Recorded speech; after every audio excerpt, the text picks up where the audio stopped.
it shows the affection and love of our Hyderabad Center and jury members towards me. I strongly realize that I still have a long way to go in working for our fraternity. I have yet to achieve a lot of things, what I have set for myself. But this kind of honor will motivate me more to work for such goals in our profession and also for the professionals. As you all know, it has been my 36 years journey since '89 when I took up job as a design engineer, that engineers need to be recognized as professionals in our country still by Constitution of India. And I have been working for last 37 years to achieve that goal wherever I get the opportunity to work for it. And you all know it still has to be realized, and we are a little closer than earlier actually. That's all I can say, because Government of India has decided to formulate a committee to work on this engineers bill to be enacted. And Institution of Engineers is an invited member in that. And I am currently council member for 26, 25, 29 also, another term. And at present I am a chairman of Civil Division Board in Institution of Engineers. So, as mentioned, I work in almost all the domains in our civil engineering and need to do many more works and continue to be an engineer for at least another 20-30 years if God permits. So I thank ACCE Hyderabad for giving me this award, honoring me with this award. And I congratulate each and every committee member and office bearers of the ACCE Hyderabad Center for bringing our center to this stage. In fact, I am so happy and proud. I always used to say in ACCE when I was president that ACCE awards should be like Oscar awards. And we are very close to it, I would say.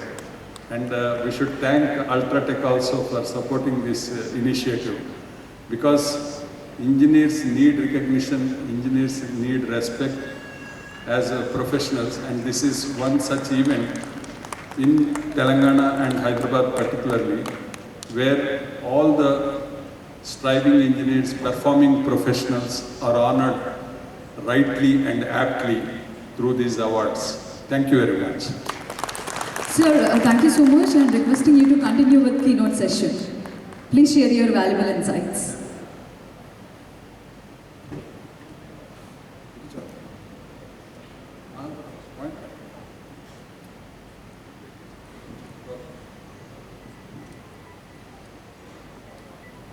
So, I am also given the responsibility of sharing some technical talk, because so many engineers gathering cannot spend time just witnessing award giving. So we need to gain some information also. I'm not saying that I'm giving any new information, but like we read Bhagavad Gita every day, we need to know about concrete every day, being engineers. We see concrete, we live in concrete, we make concrete, and we have to also know the story behind concrete. So today I'll be sharing that, which is close to my heart topic actually.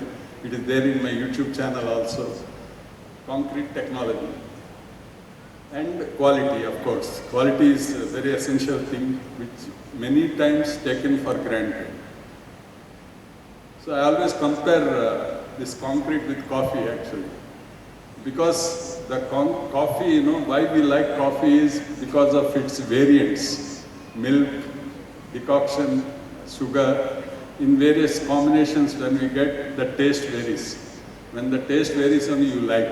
Similarly, concrete also resembles in varying the strength, varying the quality, with its constituents.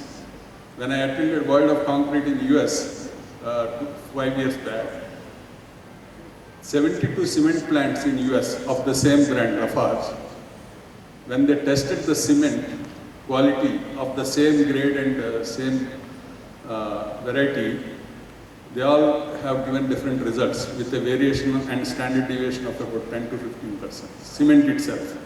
Cement which we think is homogeneous, cement which we think is standard, of the same brand, of the same grade, has so many variations. So imagine the aggregates, concrete, coarse aggregate or fine aggregate. It varies, so we have to be very cautious when handling concrete. That's why I like concrete. So today I'll talk about design, material, storage, mixing, transport, placing, compaction, finishing and curing. That is the background of concrete. To get the concrete, we pass through so many stages. That's why we call it technology.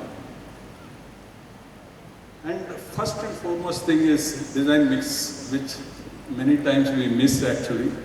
We take it, M25 also needs design mix actually, as per IS 456, we all know.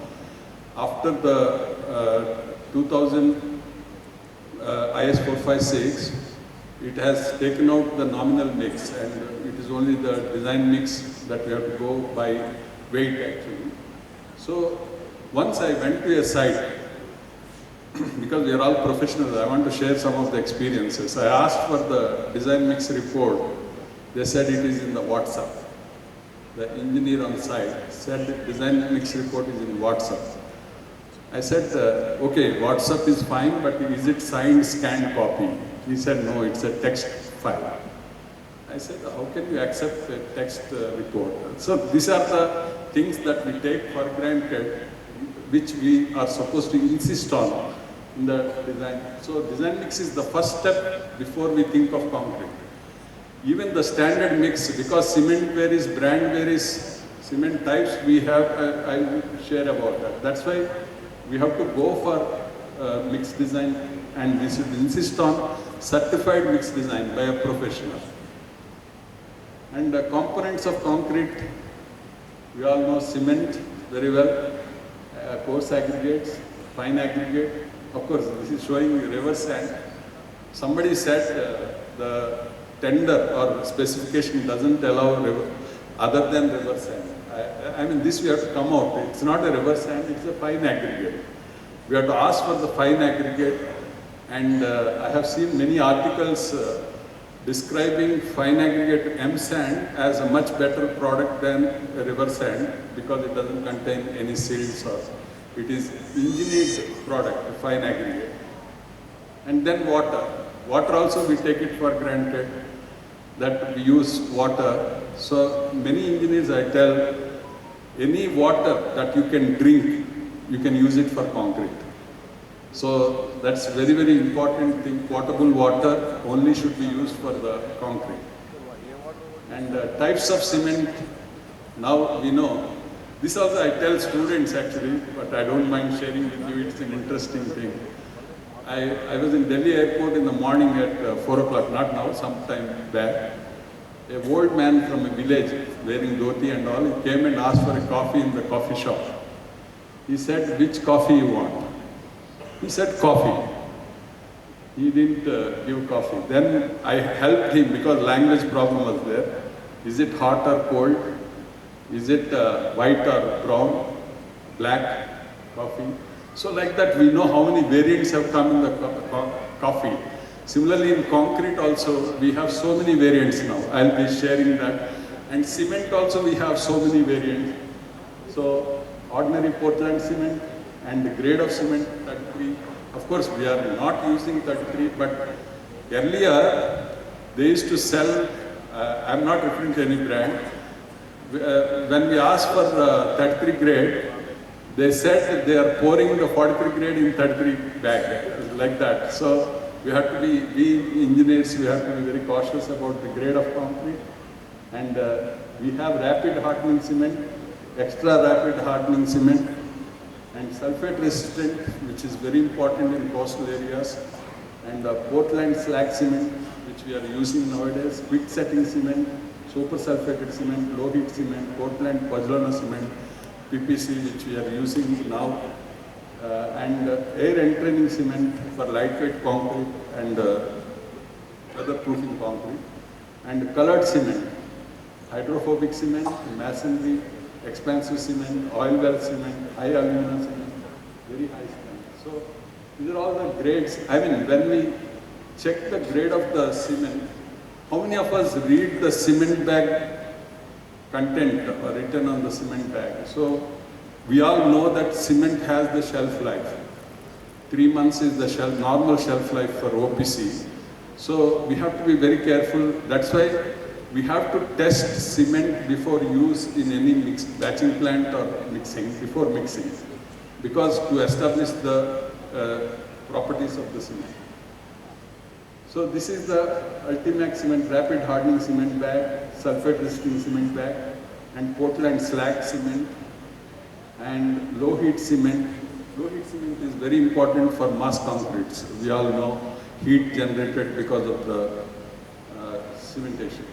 And Pozzolana Portland cement, air entraining cement, and colored cement, which we use it for floorings. This is there for quite, I mean, more than 5 decades I have been seeing colored cement actually for floorings, which is used. And hydrophobic cement, which is very important for underwater concreting. And expansive cement. This we use it for breaking the rocks. And wherever we have to fill the grouting actually, that is expansive cement will be used. High alumina cement, and then aggregates. We have coarse aggregates which has to be tested before use any coarse aggregate, and crushed stone. Normally this was the old thing when we didn't have the crushers. We used to have the crushed stone, and then now we have quarry gravel, and we have broken bricks, brick-backed concrete, which we use it for weatherproofing cores. And round aggregates, which is nowadays we are using round aggregates for porous concrete, for permeable concrete. And then irregular aggregates, that is, we know this we should not use. And angular aggregates, this is also flaky aggregates. Flakiness index is one of the properties that we check, and elongated aggregates. Finally, fine aggregates, pit sand. In Gujarat, when we were doing projects, getting river sand or even M sand was very difficult. So then we had to use the pit sand. So when you have to use the pit sand, we have to do the mix design specific to the pit sand. And sea sand. Sea sand, main problem is the gradation actually. It doesn't fall in the gradation. And Surki mortar also we use in weatherproofing cores. And rice husk, which is used for nowadays, a lot of research is happening on use of husk. And the crushed stone aggregate and the river sand is hard to find nowadays. And finally, the quality of water. I asked this question to many students, what should be the pH value of the water? And I also asked the question, what is the pH value of the cement? And what should be some cement brands they sell saying that they are rust-proof cements. Why they become rust-proof? Because of the high alkalinity in the cement. Normal pH value we expect in the cement is 10 to 11. If it goes beyond 11 to 12, you can use it as a rust-proof cement. Where there is more corrosion, we can use high alkaline cement to prevent the corrosion in the rebars, reinforcement. Excessive amount of alkali carbonates and bicarbonates in some natural mineral water may cause alkali-silica reaction also. So that we have to be very careful checking the water quality. Concrete in microscope, and well-graded, poorly graded, and gap-graded. Gap-graded is what we design. In the manufacturing of concrete, in fact, I had the opportunity to make concrete at the age of 10 years, when my father was renovating my house. So every engineer has to have hands-on experience in making concrete. Then only we can talk about the quality and making of the concrete. So what is the stages of making concrete? First is the dry mortar, sand and cement, and then put it dry mortar on the coarse aggregate, then make a bowl like this and put the water and then start mixing. That is the making, very basic making of concrete. If you know this, and I also compare this concrete consistency with curd rice. If you like curd rice, you know what is the best concrete actually. So this is the consistency of the concrete, workability of the concrete. We will know by holding with the hand. So that's very important. And we use the mixer next stage after manual mixing. We use the manual mixer, then mortar mixer, then we have the batching plant. And now we have automatic batching plant in which we get the daily report of the batch. That's very important because we have to keep the record. Nowadays, I also insist, I'll share in the quality section, on the registers, when the batch is made, time to should be recorded, and when is the first concrete used in pouring and vibrating, and last concrete used from that batch. That means if you have a transit mixer, when the batch of concrete is poured in the transit mixer, time, and what is the time lag between first use and last use. This is very, very important because I'm sure we are all facing problems of the strength gaining and also initial setting, final setting, because of this time lag in usage of the concrete. That's a very, very important aspect. We all have to maintain the record from the batching plant to last use. And also, I insist on taking the cubes. Suppose you are taking 6 cubes, first 3 cubes you take initially, and last 3 cubes you take last mix, last pour. So that we are recording the time lag in the usage of the concrete. Next important thing before I forget, the cubes that we take, where do we cure? Normally, making curing tank is part of our construction activity, but I desist from allowing curing tanks actually. The